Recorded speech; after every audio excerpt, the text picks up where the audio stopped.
اعوذ باللہ من الشیطان الرجیم بسم اللہ الرحمن الرحیم۔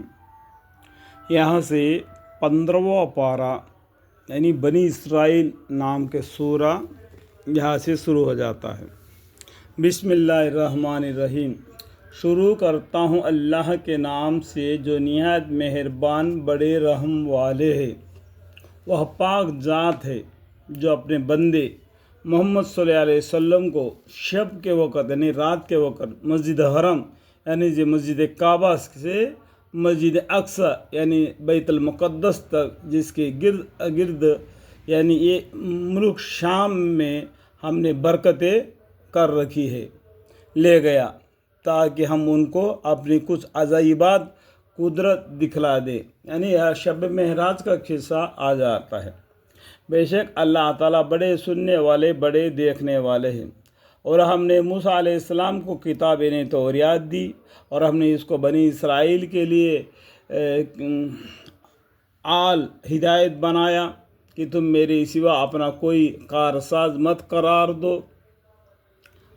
آئی ان لوگوں کی نسل جن کو ہم نے نوح علیہ السلام کے ساتھ سوار کیا تھا، تو آپ کو معلوم ہے کہ آدم علیہ السلام سے جو نسل آئی تھی وہ نوح علیہ السلام کے زمانے میں زلزلہ میں ڈوب گئی۔ وہ کشتی میں جو سوار تھے اس سے دنیا اور آگے بڑھا، اس لیے یہاں پر بول دیا کہ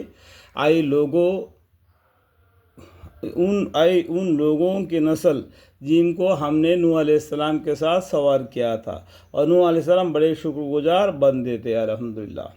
اور ہم نے بنی اسرائیل کو کتاب میں یہ باتوں پیشنگوائی بتلا دی تھی کہ تم سرزمین شام میں دوبارہ قرابی کرو گے، اور یہ بازو میں معنی لکھا ہے پاس، اور آپ کو دیکھنے سے معلوم پڑ جائے گا۔ اور بڑا زور چلانے لگو گے،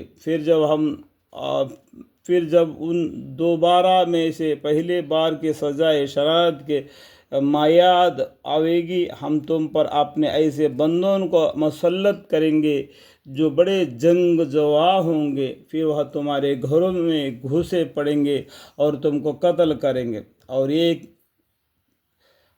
ایک وعدہ ہے جو ضرور ہو کر رہے گا، یہ اللہ کی طرف سے۔ پھر جب تم توبہ کرو گے تو ان پر تمہارا غلبہ کر دیں گے، اور مال اور بیٹوں سے ہم تمہارے مدد کریں گے۔ یہ پیچھے بہت دبی ہوئے معنی ہوتا ہے، آپ کو جو فائدہ لکھا ہوتا ہے نا ان کو بھی پڑھنے سے آپ کو معلوم پڑ جائے گا۔ اور ہم تمہارے جماعت کو بڑھا دیں گے، اگر اچھے کام کرتے رہو گے تو اپنے ہی نفع کے لیے اچھے کام کرو گے، اور اگر پھر تم برے کام کرو گے تو بھی اپنے ہی لیے، یعنی اچھا بھی کرو تو اپنے ہی لیے، برا بھی کرو تو بھی اپنے کے لیے۔ جو نام عمل ہے اسے اس کا حساب ہو جائے گا۔ پھر جب پچھلے بار کی معید آئے گی، ہم پھر دوسروں کو مسلط کریں گے تاکہ مار مار کر تمہارے منہ بگاڑ دے۔ اور جس طرح وہ لوگ پہلے مرتبہ مسجد بیت المقدس میں گھس گئے تھے، یہ پچھلے لوگ بھی ان میں گھس پڑے، اور جس پر ان کا زور چلے اس کو برباد کر ڈالے۔ اللہم اغفر لنا۔ اور اگر آئندہ اسلام کا اتباع کرو گے تو عجیب نہیں کہ تمہارا رب تم پر رحم فرماوے، اور اگر پھر وہی شرارت کرو گے تو ہم بھی پھر وہی کریں گے۔ اللہ مغفر لی۔ اور ہم نے جہنم کو ایسے کافروں کے ذیل خانہ بنا ہی رکھا ہے۔ ذیل خانہ کس کے لیے؟ کافروں کے لیے، اور ایمان والوں کے لیے جنت ہے۔ بلا شک